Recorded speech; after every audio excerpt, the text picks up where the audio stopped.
Hello students, this chapter name is Challenge of Nation Building and our next topic is Integration of Princely States. What is this the time? The time British India was divided into two states. What were called the British Indian Province and the Princely States. That time the British Indian Province were directly under the control of British government. But Princely State, several large and small states ruled by princes called the Princely State, enjoyed some form a control over their internal affairs as long as they accepted British supremacy. This was called paramountcy or suzerainty of the British Crown. Princely State covered 1/3 of the land area of the British Indian Empire and 1 out of 4 Indians lived under princely rule. This first top point is the problem.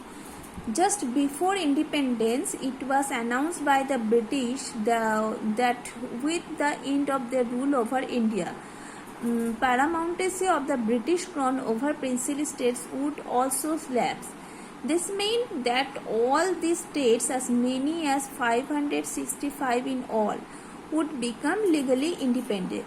There, British government took the view that all these states were free to join either India or Pakistan or remain independent if they so wished. That time, this decision was left not to the people but to the princely rules of the states. This was very serious problem and could threaten a very extension of a united India. You look at this map, India before and after partition. Before and after partition, this map. East Pakistan, later Bangladesh, and West Pakistan, now is Pakistan. That time, this map is British India, yellow circle is British India, and Princely State is blue circle. There where you see these.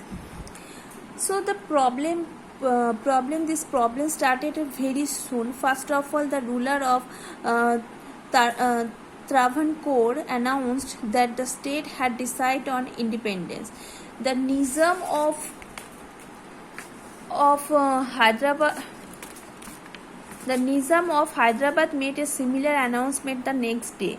That time, rulers like the Nawab of Bhopal were afraid of joining the Constituent Assembly.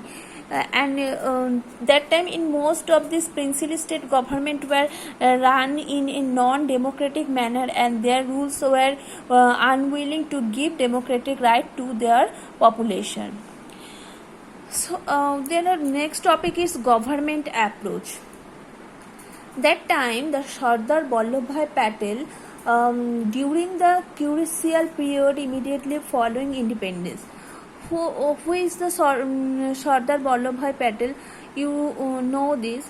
Sardar Vallabhbhai Patel is a 1875 to 1950 leader of the freedom movement and Congress leader, follower of Mahatma Gandhi, deputy prime minister and first home minister of independent India, played an important role in the integration of princely state with India, member of important committees of the Constituent Assembly of Fundamental Right Minorities, Provincial Constitution, etc.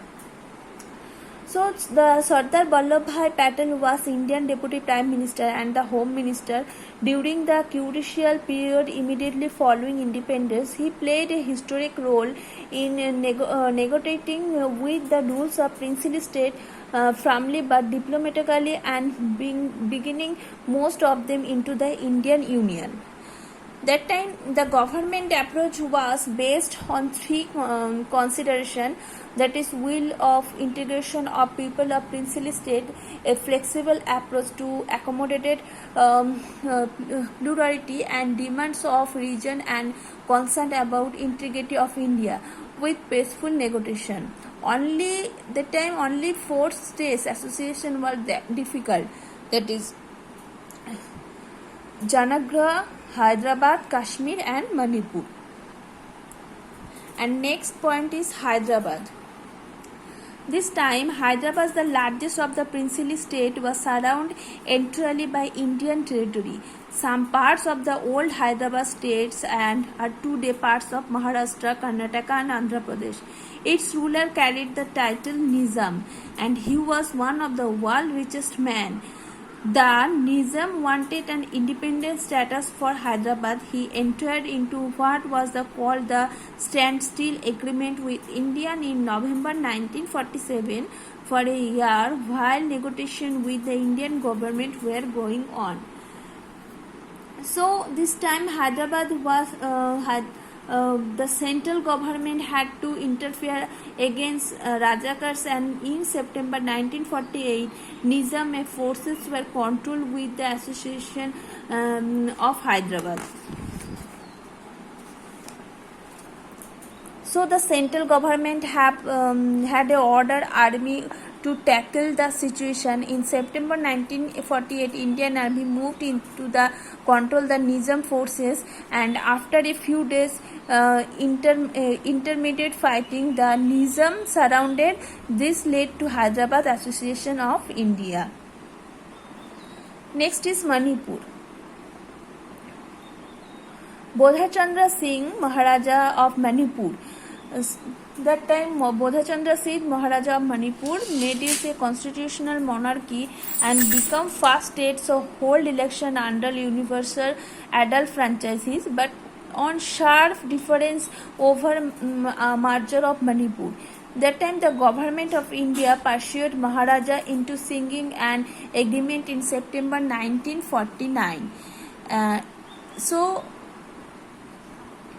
in the Legislative Assembly of Manipur, there were sharp difference over the question of merger of Manipur to India, and constitution the properly elected Legislative Assembly of Manipur. This caused a lot anger and restraint in Manipur. The repercussions of which are still being felt.